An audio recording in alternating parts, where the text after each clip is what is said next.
జై తెలంగాణ, జై కేసీఆర్. ఈ రేవంత్ రెడ్డి గారికి చెప్పాల్సిన ముఖ్యమైన విషయం ఏంటంటే, ఇప్పుడు సంవత్సరం నుండి 2 సంవత్సరాలు అవుతుంది గెలిచి, ఒక్క హామీ అయితే మహిళలకైతే అమలు పరచలేదు. దొంగ హామీలు ఇచ్చి ఎక్కడ దొరికితే అక్కడ మీటింగ్లు పెట్టడం, కేసీఆర్ని కించపరచాలంటే పులిని రమ్మని అన్నాడు. జైత్యాలకు వచ్చేసరికి మేడిగడ్డ అడ్డు పెట్టుకొని పులిని చూసుకొని నక్కవాతలు పెట్టుకున్నట్టు మేడిగడ్డలో దొంగ మీటింగ్. ఇంత సీనియర్ నాయకుడు జీవన్ రెడ్డి అసలు ఎందుకు బీఆర్ఎస్ లోకి వస్తున్నాడు? అక్కడ ఏం జరిగింది అనుకుంటున్నారు? జీవన్ రెడ్డి ఎందుకు వచ్చిందంటే నచ్చక దొంగ హామీలు ఇచ్చిండు కదా. ఆడవాళ్లకు 2500 ఇస్తా అని చెప్పేసిండు, ప్లస్ మళ్ళా స్కూటీలు ఇస్తా అని చెప్పిండు. ఇవన్నీ దొంగ హామీలు ఇచ్చిండు. 6 హామీలలో ఒక్క హామీ కూడా అమలు పరచలేదు కదా. ఓ రేషన్ కార్డు బియ్యం అని పోతుండు. 3 నెలల ముందు దాకా వచ్చే బియ్యం కూడా ఫస్ట్ పోతున్నారు. 3 నెలల బియ్యం కలిపి 1 నెలకు పోతే అది ముఖ్యమంత్రి వేసిన పదవి. 3 నెలల బియ్యము ముందు పోయాక ఇప్పుడు పోసుకుంటా దొంగ హామీలు ఇచ్చుకుంటా. ఇప్పుడు 40-50 సంవత్సరాల నుండి ఉంటారు జీవన్ రెడ్డి గారు. ఏది ఎట్లన్నా తెలుసు కదా. ఏమనంటే ముసలోళ్ళు ఒక్కటైరంటే ఆ ముసలోళ్ళు ఒక్కటైన మోచేతులు ఇల్లే తాగుతుండ్రు రేవంత్ రెడ్డి. ఆయన తను మీ బీఆర్ఎస్ పార్టీని ఎంత ఓల్డేజ్ హోమ్ లెక్క మారిపోతుందని చెప్తుంటుంది కదా.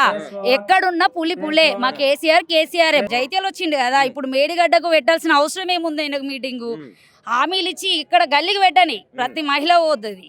దొంగ హామీలు ఇచ్చి మేడిగడ్డ అంతే కదా. బీఆర్ఎస్ ని అడ్డుకొని దమ్ము లేక ధైర్యం లేక మాట్లాడి దొంగ హామీలు ఇచ్చి లంగ మాటలు మాట్లాడుకుంటే మేడిగడ్డకు పెట్టిండు అంతే. పులిని చూసుకొని నక్కవాతలు పెట్టుకుంటే పులి అవుతుందా? జీవన్రెడ్డి మా దాంట్లో దొంగ హామీలు ఇచ్చి 10 మంది లాక్కున్నాడు. 10 మందికి సమాధానం చెప్పి జీవన్రెడ్డి మా దాంట్లోకి వచ్చిండు. తనకు తెలుసు కదా. చెప్పుకొని కుళ్ళు పోతలు చెప్పుకుంటారు కదా. దొంగలు చింపుకుంటారు. దొంగలు ఏం చేస్తారు? అర్ధరాత్రి వచ్చి దోసుకుంటారు. ఎదురుగా వచ్చి ఒక్క మాట మాట్లాడలేను లంగ ప్రభుత్వం దొంగ ప్రభుత్వం వాళ్ళు లంగలాగా దొంగలాగా వచ్చి ఫ్లెక్సీలు చింపుకుంటారు అంతే. మా దాంట్లో లేరు ఎవరు అట్లా లేరు. ఉంటే 14 సంవత్సరాల నుండి ఆ మహిళకు ఇత్తా అన్నది ఇవ్వకుంటున్నారా? ప్రతి ముసలమ్మ కాడికి వెళ్ళి ఒక నిరుపేదకు ఇంటికి వెళ్ళి ప్రతి కార్యకర్త అయినా ప్రతి నాయకుడైనా న్యాయం చేసిరు.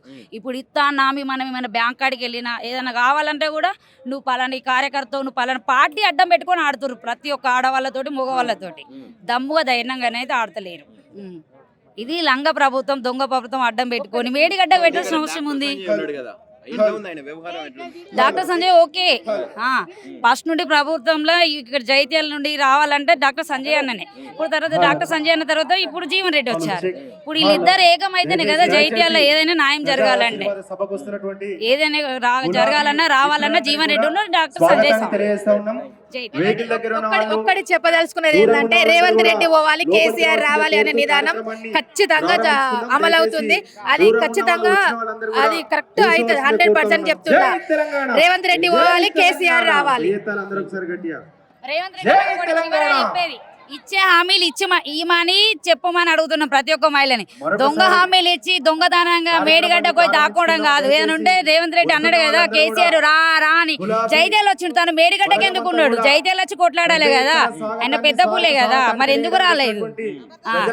అది ఒకటే చెప్తున్నా రేవంత్ రెడ్డి గారు, మీకు చివరి హెచ్చరిక. పులిని చూసుకొని నక్క వాతలు పెడితే పులి కాదు. పులి ముసలినైనా పులి సార్ల ముసలి ఎప్పటికైనా కేసీఆర్. ఇప్పటికీ చెప్తున్నా రేవంత్ రెడ్డికి ఇకనైనా అబద్ధపు హామీలు ఇవ్వద్దు. ఏదైనా కానీ మంచి హామీలు ఇచ్చి నెరవేర్చాలని ఇప్పటికి సభాముఖంగా తెలియజేస్తున్నా. నా పేరు పర్స స్వాతి. నేను గోదావరి నుండి వచ్చిన. ఎండ మొత్తం పిల్లల్ని కూడా వేసుకొని వస్తారు. అసలు ఎందుకు ఇంతగానం? నాకు ఎండ కోసం వెనక ముందు ఆడడం లేదు. ఎందుకంటే నేను ఉద్యమంలో ఉన్నదాన్ని. టీఆర్ఎస్ పార్టీ 2001 నుండి ఉన్నదాన్ని. ఉద్యమంలో నీళ్లు నిప్పులు అన్ని వదిలేసుకొని రోడ్ల మీద కూర్చున్న వాళ్ళం. మాకు ఎండ అనేది ఒక లెక్కే కాదు. కేసీఆర్ సభను సక్సెస్ చేయడమే మా ఆలోచన. ఈ రోజు సీఎం రేవంత్ రెడ్డికి గుండెలు ఇట్లా పట్టుకొని ఉన్నాడు. ఇది ఎక్కడ సక్సెస్ అవుతుంది అని. కానీ ఇంత ఎండలో కూడా సక్సెస్ చేసే పోతారు పబ్లిక్ జనాలు. తెలంగాణ ప్రజలు ఉద్యమం కోసం కొట్లాడిన వాళ్ళు సభను సక్సెస్ చేస్తారు కదా. ఆయన ఏమున్నది? సీఎం రేవంత్ రెడ్డి కావాల్సుకొని పెట్టిండు ఈ రోజు. దీన్ని ఏమంటున్నారంటే మొత్తం ఎక్కడ కూడా అంటే భయపడే ఇలాంటి సభలు చేస్తుంది. కానీ బీఆర్ఎస్ కు బీఆర్ఎస్ పని ఎప్పుడో అయిపోయింది, జీవన్ రెడ్డి వస్తుంది ఇంకెవరు వస్తుంది అని చెప్పి మాట్లాడుతున్నారు. ఓల్డ్ ఏజ్ హోమ్ లెక్క అయిపోయింది బీఆర్ఎస్ అని చెప్పి మాట్లాడుతున్నారు. బీఆర్ఎస్ పార్టీ అయిపోయేది ఉంటే ఈ రోజు CM Revanth Reddy programme fix చేసుకునేవాడే కాదు. ఆ పాయింట్ తోనే అర్థమవుతుంది మనకి. ఈ ప్రోగ్రామ్ దీని వల్ల చేసుకుంటారు, దీని వల్లనే చేస్తుంది. ఇది ఆల్రెడీ ఫిక్స్ అయిన ప్రోగ్రామ్. ఎప్పుడు ఈ రోజు ఎందుకు ఫిక్స్ పెట్టుకున్నాడు ఆయన? నెక్స్ట్ పెట్టుకోవచ్చు కదా. అంటే ఈ ప్రోగ్రామ్ ని ఫెయిల్ చేద్దాం అనుకున్నాడు, కానీ ఇది సక్సెస్ అవుతుంది. ఆయన చేసేదే ఉన్నది, ఇంకా ఆడ ఏం జరిగిందని చేస్తాడు ఆయన. ఇప్పుడు 2 సంవత్సరాల నుంచి మేడిగడ్డ లేదు కొట్టకపోయిందని చెప్పిండు. ఇప్పుడు వచ్చి అదే మేడిగడ్డ మీద మళ్ళీ సభ పెడతా ఉన్నాడు. ఎట్లా ఉంది మీ అభిప్రాయం ఏంటి దాని మీద? ఇక ఆయనకు లేదన్న వాడు పోయి మళ్ళీ అక్కడ సభ పెడతా అంటేనే అర్థమవుతుంది అది ఎంత అబద్ధం అనేది. అంతే కదా. ఇప్పుడు ఈ సభను కూడా అడ్డుకునే ప్రయత్నాలు కొన్ని జరిగినాయి అని చెప్పి నిన్న మొన్న తిరిగిన వార్తలు, ఆ రోడ్లు బంద్ చేయడం కావచ్చు, తవ్వడం కావచ్చు, ఇవన్నీ ఏమనిపిస్తా ఉన్నది అవన్నీ చూస్తుంటే? అవన్నీ తవ్వినా, రోడ్లు బంద్ పెట్టినా, మాకు బస్సులు వెహికల్స్ ఇవ్వద్దని వార్నింగ్లు ఇచ్చినా, ఎక్కడికక్కడ ఇచ్చినా పబ్లిక్ అనేది ఎట్లకెళ్ళి వస్తువులు వచ్చేవాళ్ళు కేసీఆర్ మీద అభిమానంతో ఉద్యమ నాయకుడు. మేము ఇన్ని సంవత్సరాలు 3 సంవత్సరాలు అనవసరంగా సీఎంను తీసుకొచ్చుకున్నాం కాంగ్రెస్ నుండి అని చెప్పేసి బాధపడి ఈ ప్రోగ్రామ్కి ఎండ వాన అనకుండా రోడ్లు ఎన్ని కిలోమీటర్స్ దూరం ఉన్నా కూడా చుట్టూ నింపుకొని వస్తుండ్రు. మార్పు వస్తుందా ఇక్కడ నుండి? ఇదే గుణపాఠం, ఈ సభతో గుణపాఠమే ఇంకా.